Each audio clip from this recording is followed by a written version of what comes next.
बिस्मिल्लाहिर्रहमानिर्रहीम अस्सलाम वालेकुम। आज की ये वीडियो स्टूडेंट्स के रिलेटेड है कि स्टूडेंट्स किस तरह एग्ज़ाम्स में अपीयर होकर अपने नंबर्स को किस तरह मैक्सिमाइज़ कर सकते हैं।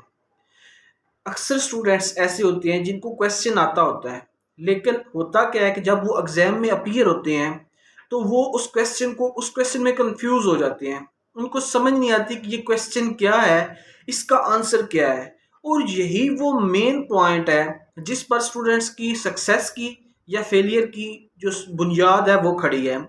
अगर आपका जो टीचर है, स्टूडेंट्स का जो टीचर है, अगर स्टूडेंट इस चीज़ को क्लेरिफाई कर लेता है कि मैं जो चीज़ याद कर रहा हूँ इसका कॉन्सेप्ट क्या है, इसका टॉपिक क्या है, यस टीचर स्टूडेंट्स को ये समझाने में कामयाब हो जाता है कि ये टॉपिक आप याद कर रहे हो, इस टॉपिक से इस तरह का क्वेश्चन बन सकता है या इस टॉपिक की हेडिंग ये है, इसका मतलब क्या है। अगर ये मेन जो पॉइंट है ये स्टूडेंट्स समझ लेते हैं, अगर ये मेन पॉइंट टीचर स्टूडेंट्स को समझा लेता है तो स्टूडेंट कभी भी नाकाम नहीं होता।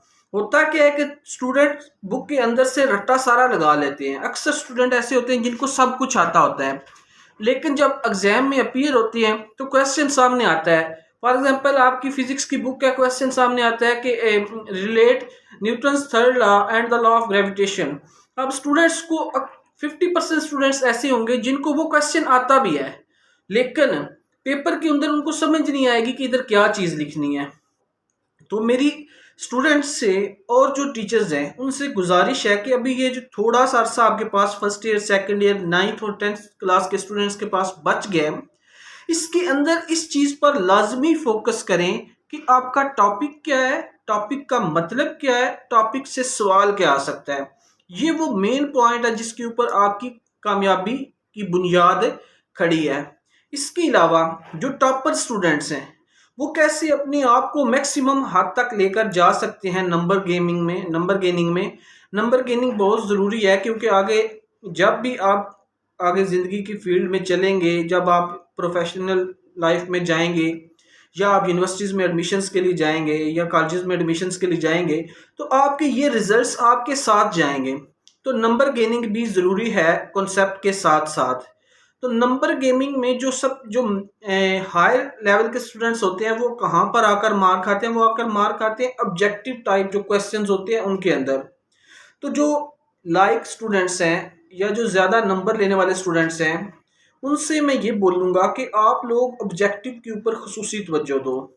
आप लोगों में से ज़्यादातर स्टूडेंट्स ऐसे होंगे जो सब्जेक्टिव पार्ट को इजीली कवर कर लेंगे। हर पेपर में उनके एक दो जो नंबर कटेंगे वो ऑब्जेक्टिव के पार्ट में से कटेंगे।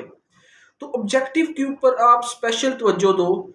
12 नंबर फॉर एग्जांपल आपके जो मैट्रिक के स्टूडेंट्स हैं उनके साइंसेस के 12 मार्क्स हैं, मैथ के 15 मार्क्स हैं, इसी तरह इंग्लिश की ऑब्जेक्टिव है, उर्दू की ऑब्जेक्टिव है, उनके मार्क्स हैं। तो ऑब्जेक्टिव कोशिश करो कि आपका ऑब्जेक्टिव में एक नंबर भी ना कटे। बाकी जिस तरह का इस दफ़ा सिलेबस है, सब्जेक्टिव में आप लोगों के लिए नंबर लेना वैसे ही आसान होगा। ऑब्जेक्टिव के नंबर को पूरा करो, सब्जेक्टिव आपका पूरा हो जाएगा।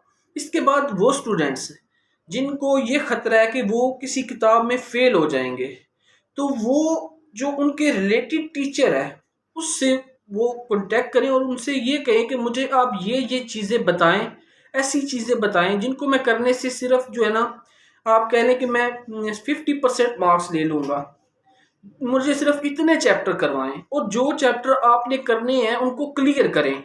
ये ना हो कि आपने 9 चैप्टर फॉर एग्जांपल फिजिक्स के है ना, 9th के या 10th के, तो आपने 9 चैप्टर फिजिक्स के किए हैं, मैथ के 9th के 17 चैप्टर हैं, आपने 17 किए हैं, आपको आता एक भी नहीं है। उससे बेहतर ये है कि आप मैथ के 9th के पहले 4 चैप्टर करो, उनको क्लियर करो, थ्योरम करो, ऑब्जेक्टिव करो, आपके 50 नंबर आ जाएंगे।